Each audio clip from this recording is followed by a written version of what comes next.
Agatha का episode 7 देखा? नहीं, कोई बात नहीं, मैं दिखा देता हूँ। मैंने देख लिया है, आप लोग को बताता हूँ। लोकी देखा है सीजन 2। बस लोकी की जगह आप एक जादूगरनी को सब्स्टिट्यूट कर दो, काफी कुछ वैसे ही टेक प्लेस करता है, बट आई वुड से कि इसका एग्जीक्यूशन काफी हद तक अच्छा भी था। जो हमने पिछले कुछ एपिसोड में लिलिया विच देखी थी, she is actually pretty capable. ये बात एक्चुअली हमको पहले भी समझ में आ गई थी जब उसने बिली के फ्यूचर को देखकर उसको सिजिल लगा के उसका मुंह बंद कर दिया, एंड उसका रीजन भी हमको इस एपिसोड में देखने को मिलता है। लेकिन स्टार्टिंग से शुरू करे जाएगा तो बिली अपने पूरे कर्म कांड करने और अपनी फ्लैशबैक वाली स्टोरी बताने के बाद एक बार फिर से प्रेजेंट टाइम में हमको लेके आ चुका है, जहां पर वो और एगाथा, अब से एगाथा बोलूंगा, अगाथा बोला था तो पिछली बार किसी ने कहा कि तेरे प्रोनाउंसिएशन सही नहीं है। एगाथा और बिली पिचेस रोड पे वॉक कर रहे हैं, एंड इसी बीच इन दोनों के बीच में एक बहुत ही इंटरेस्टिंग सी कन्वर्सेशन होती है, और वो ये है कि आखिरकार वांडा का हुआ क्या। सबसे पहले तो हमको ये समझ में आता है कि बिली वांडा को अपनी मदर कंसिडर नहीं करता because of all the bad memories that he had with her. मतलब एक्चुअली तो अच्छी ही थी, बट उसको फिर ये बात भी रियलाइज हुआ होगा कि जब उसने पूरा हेक्स वगैरह बंद किया तो बिली की सोल बस ऐसी भाग रही थी इधर उधर, और उसके पास जाने के लिए जगह नहीं थी। And then Wanda all of a sudden just left. ऐसे एहसान फरामोश बच्चे हो तो क्या ही चाहिए, इनकर्जन करती फिर रही थी वो पूरा मल्टीवर्स में तुम्हारे लिए।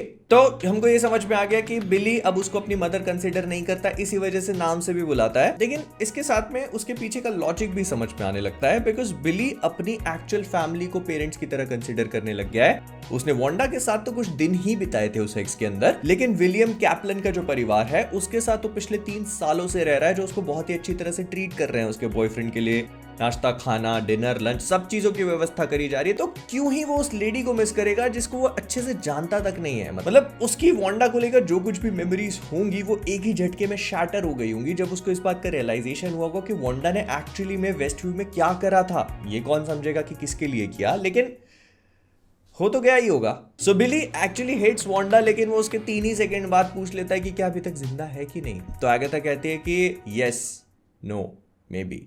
मतलब एगाथा को खुद भी नहीं पता। उसने जो डेड बॉडी देखी थी एपिसोड 1 में, वो उसके बेसिस पे चीजों को जज करने की कोशिश कर रही है विदाउट इवन रियलाइजिंग कि वो सारी चीजें उसके इमेजिनेशन का ही एक फ्रैगमेंट थी। तो मे बी ऐसा हो सकता है कि वो वांडा को शायद उस लेवल पे सेंस ना कर पा रही हो, इसीलिए वो बोल रही है कि यस, नो, मे बी, ये जो सारे जवाब हैं वही। लेकिन ये मार्वल का भी बहुत बढ़िया तरीका है, क्योंकि उन लोगों ने ये बात अभी तक डिसाइड नहीं करी है कि वांडा को कैसे वापस लेके आना है, कब वापस लेके आना है, कहां वापस लेके आना है। तो उन्होंने कहा कि ऐसे ही छोड़ देते हैं। बट देन हम लोग देखते हैं कि वो अपनी अगली ट्रायल की तरफ बढ़ जाते हैं, जो एक कैसल के अंदर होते हैं। यहाँ पर हमारा बिली जो है वो मैल्फिशिएंट बन जाता है। जिन भी लोगों ने नहीं देखी है, एंजेलिना जोली की एक मूवी थी एक्चुअली 2 मूवी थी, मैल्फिशिएंट के 2 पार्ट्स थे, और उसके अलावा भी डिज्नी की लोर में काफी डीपली रूटेड विच है। उसके अलावा एगाथा ट्रांसफॉर्म हो जाती है वो हरी सी दिखने वाली जादूगरनी, जो डिज्नी के अकॉर्डिंगली एलिफाबा है। ये विच बेसिकली विज़ार्ड ऑफ ऑज जो मूवी आई थी उसकी कहानी से जुड़ी हुई है, और इसके पीछे बहुत बड़ी लोर है, मतलब काफी बड़ी एक्चुअली। एंड ये दोनों वहां पहुंचकर अपनी ट्रायल को स्टार्ट करते हैं, जो कि टैरो कार्ड रीडिंग है, और इन दोनों में से ही किसी को भी नहीं आती। बिली थोड़ी बहुत कर लेता है, लेकिन एगाथा तो बस पत्ते पे पत्ते रखना शुरू कर देती है, जिस वजह से जो सीलिंग में बनी हुई तलवारें हैं वो इनके ऊपर एक एक करके गिरने लगती है। लेकिन हम दूसरी तरफ देखते हैं कि लिलिया और जेनिफर अभी भी जिंदा है, in spite of the fact कि बिली ने उनको उस क्विक सैंड में फेंका था। डूबने के बाद वो शायद नीचे कोई केव वेव टनल वगैरह थी, उसमें निकल के आ गई। लेकिन यहाँ से लिलिया की पावर्स एक्चुअली अपने आप को मैनिफेस्ट करना स्टार्ट करती है प्रॉपर वे में, एंड वी रियलाइज कि जो चीजें हम लोग एपिसोड 2 या 3 से जब से उसकी एंट्री हुई थी देख रहे थे, मतलब वो जो उसके सडन आउटबर्स्ट होते थे, वो किसी भी कार्ड का नाम ले लेती थी या कुछ भी अचानक से रैंडम बुलशिट गो कर देती थी, वो सारी चीजें यहाँ पर आकर मेक करती है। बिकॉज वे रियलाइज कि लिलिया जो है वो टाइम को एक स्ट्रेट लाइन में नहीं एक्सपीरियंस करती। वो बचपन से ही लाइफ के कई सारे मोमेंट्स को रैंडमली कभी भी जीने लगती है, और इस वजह से उसको प्रेजेंट, पास्ट और फ्यूचर के बारे में बहुत ज्यादा समझ में नहीं आता। ये कुछ लोकी जैसा है, जब हमारा लोकी टाइम स्किप करके आगे पीछे जा रहा था। लेकिन यहाँ पर डिफरेंस ये कि लोकी जब टाइम स्किप करता था तो वो उसकी पूरी बॉडी ही पीछे चली जाती थी, लेकिन यहाँ पर लिलिया की कॉन्शियसनेस उसकी प्री एग्जिस्टिंग बॉडी में जा रही है। मतलब अगर लिलिया बच्ची है तो उसकी ये वाली कॉन्शियसनेस उसके बच्चे वाले बॉडी में जाएगी, and so on and so fourth. तो वो ऐसे ही अपने पुराने मोमेंट्स को रिलीव करती आ रही है। हम लोगों ने जब बिली और उसकी पूरी सीक्वेंस देखी थी, जहां लिलिया को अचानक से आउटबर्स्ट होता है, फिर अगाथा वाली सीक्वेंस देखी थी, जहां पर वो एक साथ लिस्ट बना के के दे दी थी सारी विचेस के लिए जो कवन में जरूरत है, तो वो उसका कोई हायर विजन नहीं था, बल्कि वो खुद ही थी एक डिफरेंट टाइम पीरियड से। मतलब उसने फ्यूचर में ये सारी चीजें देख ली थी, इसी वजह से जब वो पास्ट में अपनी बॉडी में आती है तो विचेस के नाम लिख के आगेथा को दे देती है, या फिर विलियम कैप्लन ही आगे जाकर बिली बनेगा। ये सारी चीजों की उसको प्रायर नॉलेज है, और जब उसके फ्यूचर की कॉन्शियसनेस जो ये सारी चीजों को देख चुकी है, जब वो इस वाली बॉडी में आती है तो शी ऑलरेडी नोज कि what is going to happen with this kid in the future, और इसी वजह से वो उसके ऊपर सिजिल बना देती है। एंड ये चीज परफेक्टली रेजोनेट भी हो जाती है इस फैक्ट के साथ में कि उसको याद नहीं कि उसने क्या किया, क्योंकि वो करने वाली वो खुद नहीं थी, उसके फ्यूचर का कोई वर्जन था। और इसके अलावा भी जब ये लोग ट्रायल से गुजर रहे होते हैं और बहुत सारे रैंडम मोमेंट्स पे वो कुछ भी बोल देती है, तो उन सब चीजों के पीछे उसके फ्यूचर के वर्जन होते हैं। लेकिन यहाँ पर एक इंटरेस्टिंग चीज और भी है कि वो इन पावर्स को कंट्रोल नहीं कर सकती। मतलब जैसे लोकी टाइम स्किप को कंट्रोल नहीं कर पा रहा था, तो यहाँ पर लिलिया भी इस बात को कंट्रोल नहीं कर सकती कि उसको कब क्या चीजें करनी है या कब कौन से टाइम में जाना है। उसके पास बस वो मेमोरीज होती है जिनका इस्तेमाल करके वो अपने आप को फ्यूचर में एक एडवांटेज दे सकती है। एंड ये चीज उसके कॉमिक बुक काउंटर पार्ट से बिल्कुल अलग है, क्योंकि वहां पर उसके पास ये वाली पावर्स नहीं होती। She is a completely different character. तो मुझे अच्छा लगा कि इन लोगों ने यहाँ पर इस कैरेक्टर के ऊपर ये स्पिन लेने की कोशिश करी। बट देन यहाँ पर एक और भी काफी इंटरेस्टिंग सी चीज होती है, और वो ये कि इनके पास विचेस रोड से बाहर निकलने का एक रास्ता होता है, बट लिलिया चूजेस अदरवाइज। और उसका रीजन बहुत सिंपल है, क्योंकि उसने एक विजन में अपने आप को गिरते हुए देख लिया। तो वो बात समझती है कि उसका फ्यूचर क्या होने वाला है, और वो जानबूझकर इस बात से नहीं भटकती। इनफैक्ट वो जेनिफर को भी कहती है कि मैं चाहती हूँ कि तुम मेरे साथ इस रोड पे आओ। और इसका एक बहुत ही इंपॉर्टेंट रीजन ये होगा क्योंकि उसने जेनिफर का भी फ्यूचर देख लिया है, एंड शी रियलाइजेस कि आगे जाकर जेनिफर इस पूरी विचेस रोड में कितना इंपॉर्टेंट पार्ट प्ले करेगी। मतलब वो आगथा और बिली दोनों की लाइफ के लिए बहुत ज्यादा इंपॉर्टेंट है, इसी वजह से वो जेनिफर को भी इस रोड पे लेके आती है। बट देन एक बहुत ही इंटरेस्टिंग सी चीज और भी होती है, और वो है बिली वहां पर बैठकर ये बोलता है कि I wish Lilia was here, और वो अगले ही सेकंड उस बुक शेल्फ को खोलकर वहां से बाहर निकल आती है, which is a very interesting thing to me. अब अगर आप लोगों ने नोटिस नहीं किया तो बिली ने जब से अपनी पावर यूज करी थी लास्ट टाइम, उसके बाद से अभी तक वो अपनी शक्तियों का इस्तेमाल नहीं कर पा रहा है। एंड जहां तक मुझे समझ में आया तो उसका रीजन इमोशनल हो सकता है। बेसिकली हम लोग अगर नोटिस करेंगे तो पिछले एपिसोड में भी जब बिली की पूरी कहानी बताई गई थी,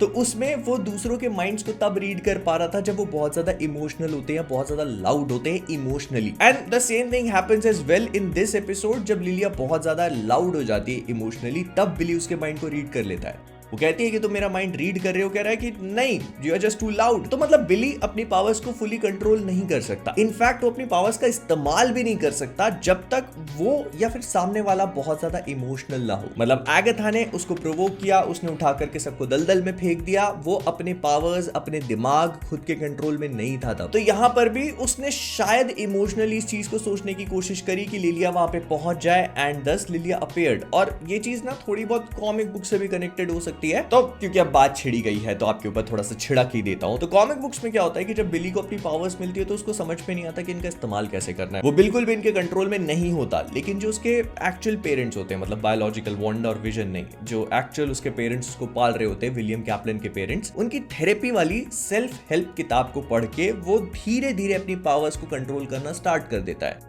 लेकिन इसमें एक बहुत बड़ा कैच होता है, उसको जो भी चीज करनी है उसे बार बार बोलते रहना पड़ेगा। जैसे फॉर एग्जांपल अगर उसको भूख लग रही है और मैजिकली उसको खाना बनाना है, तो फिर उसको बार बार बोलते रहना पड़ेगा कि मुझे खाना चाहिए, मुझे खाना चाहिए, मुझे खाना चाहिए, मुझे मीम मत बना देना सालो। तो यहाँ पर भी लिलिया को बुलाने के लिए उसको बोलना पड़ता है I wish Lilia was here, and the next moment she appears. अब मैं ये नहीं बोल रहा कि बिली की पावर्स इस शो और एमसीयू में भी ऐसे ही वर्क करेंगी, मैं बस ये बता रहा हूँ कि कॉमिक बुक से एक रेफरेंस उठा करके यहाँ पे डाला हो सकता है। एंड देन लिलिया और जेनिफर के वहां पर आने के बाद इनकी ट्रायल प्रॉपर्ली स्टार्ट होती है, बिकॉज लिलिया जो है वो प्रॉपर्ली टैरो कार्ड्स को रीड कर सकती है, और वो एक एक करके जो उनकी कवन की विचेस है उन सबको एक एक कार्ड असाइन करती है, और उनकी ट्रायल कंप्लीटली सक्सीड भी कर जाती है। मतलब जो कुछ भी तलवारें वलवारें ऊपर से गिर रही थी वो वहीं रुक जाती है। लेकिन इस बीच हमें एक बहुत ही स्ट्राइकिंग रेवलेशन दिखाया जाता है जो बहुत इंटरेस्टिंग है, and that is Rio is actually dead. I know ये बात पहले ही प्रिडिक्ट कर ली थी हम लोगों ने, because it became too obvious. मतलब डेथ की बात निकलना, फिर रियो का जोर जोर से हंसना, फिर इसके बाद वो बॉडीज कलेक्ट करने की बात होना, तो ये सारी चीजें अगर आप एक बार में कनेक्ट करने की कोशिश करते तो बहुत ही क्लियरली समझ में आ जाता कि रियो डेथ थी। स्पेशली तब जब शैरन और एलिस दोनों की डेथ होने के बाद रियो अचानक से गायब हो जाती है, तो वो उनको बस आफ्टर लाइफ में लेके जा रही थी। ये चीज हम लोगों ने स्पेकुलेट कर ली थी और बहुत हार्ड भी नहीं था इसको करना। बट जो चीज मुझे पसंद आई वो थी डेथ का एक्चुअली लुक। मतलब बहुत क्लियरली दिखाया नहीं गया, लेकिन हमको समझ में आता है कि उसके फेस पे यहाँ पर हमको ऐसे बोन्स दिख सकती हैं, और अगर आप लोग कॉमिक बुक्स के बारे में नहीं जानते तो मैं ये भी वर्षा कर देता हूं यहाँ पर। तो कॉमिक बुक्स में डेथ नाम की एक्चुअल एंटिटी एग्जिस्ट करती है, जिसको बहुत ज्यादा तो नहीं दिखाया गया लेकिन बहुत ही की मोमेंट्स पे अपीयर भी हो जाती है। और ये कोई भी छोटी मोटी वस्तु नहीं है, ये मार्वल की कॉस्मिक बीइंग्स में से एक है। इसका कोई फेस नहीं है, कॉमिक बुक्स में ये मुंह की जगह स्कल लगाती है, कई बार फेस लेके भी आ जाती है जब इसको आशिकी लड़ानी होती है डेडपूल या थानोस के साथ, क्योंकि ये लोग एक लव ट्रायंगल बनाते हैं। डेडपूल डेथ एक दूसरे को पसंद करते हैं, लेकिन थानोस डेथ को पसंद करता है और वो ये कभी नहीं चाहता कि वो डेडपूल के साथ मिल जाए। इसी वजह से थानोस डेडपूल को कर्ज देता है कि वो कभी मरेगा नहीं, और अगर कभी मरेगा नहीं तो डेथ के साथ कभी मिल नहीं पाएगा। और थानोस ने जब कॉमिक बुक्स में चुटकी बजाने वाला प्रोग्राम किया था पूरा का पूरा, वो डेथ को प्लीज करने के लिए था, ताकि उसको इतनी सारी सोल्स और इतनी सारी लाइफ मिले। तो रियो निकली डेथ, जिसका लुक पूरी तरह से रिवील नहीं किया, बट जितना भी दिखाया I kind of liked it. और अगर आप सोच रहे हो कि इसके आने से अब एमसीयू में बहुत सारी चीजें चेंज हो जाएगी, तो आई डोंट थिंक सो। अब देखो, डेथ तो पहले से एग्जिस्ट करती है, इन लोगों ने बस इस वाले शो में उसको फेस दे दिया है। इसका मतलब ये नहीं कि उसको हर कहीं पर अपीयर होना पड़ेगा। इस चीज को ये लोग काफी कन्वीनियंटली यूज करेंगे, जब इनको लगेगा कि हाँ यहाँ पर जादू मंत्र टोना पोना की जरूरत है तो वहां पर डेथ को ला करके पटक सकते हैं, अदरवाइज दे डोंट नीड। और बस इसके बाद ये लोग उस ट्रायल को पास कर लेते हैं। लिलिया सबको बाहर निकाल करके खुद अंदर ही रुक जाती है, क्योंकि उसको सेलेम 7 को भी निपटाना था। In case you guys are wondering कि लिलिया वहां से बाहर क्यों नहीं निकली, तो उसका बहुत ही सिंपल सा रीजन है, क्योंकि उसने एक विजन में अपना खुद का फ्यूचर देख लिया था, जिसको वो चाहकर भी नहीं बदल सकती थी। और इसी वजह से वो टॉवर को इन्वर्स करती है, कार्ड को, जिस वजह से पूरा का पूरा टॉवर इन्वर्ट हो जाता है और वो सब लोग तलवारों पे गिर के निपट जाते हैं। और बस एपिसोड एंड हो जाता है जिम कॉर्क के गाने टाइम इन अ बॉटल के साथ, जो अगर आप लोगों को सुनेला सुनेला लग रहा है तो मैं आपको याद दिला देता हूं कि इसको इवान पीटर्स के साथ में जोड़ा गया है। यही सेम गाना expand days of future past पे भी दिखाया गया था, जब वो मैग्नीटो की जेल ब्रेक वाली पूरी स्लो मोशन सीक्वेंस होती है तब, और उसके अलावा अमेरिकन हॉरर स्टोरी में भी, जिन दोनों चीजों में इवान पीटर्स है। एंड गेस व्हाट, इसके जस्ट एक एपिसोड पहले हमने उस बंदे को देखा था। कोइंसिडेंस? अगर है तो बहुत ही बढ़िया, कन्वीनियंट कोइंसिडेंस बोलूंगा मैं इसको। तो एगाथा ऑल अलोंग का ये वाला एपिसोड मुझे ठीक ठाक लगा, ऑल्दो इसका कॉन्सेप्ट बहुत ही इंटरेस्टिंग था। इसने एपिसोड 2 से लेकर अभी तक की बहुत सारी चीजों को, वो कहते हैं ना, पजल के पीसेस को फिट कर दिया परफेक्टली, वो करने की कोशिश करी, and it somehow works as well. लेकिन अगर आप चाहते हो कि आपकी जिंदगी के पजल के पीसेस एक साथ फिट हो जाएं, तो वीडियो को लाइक करो।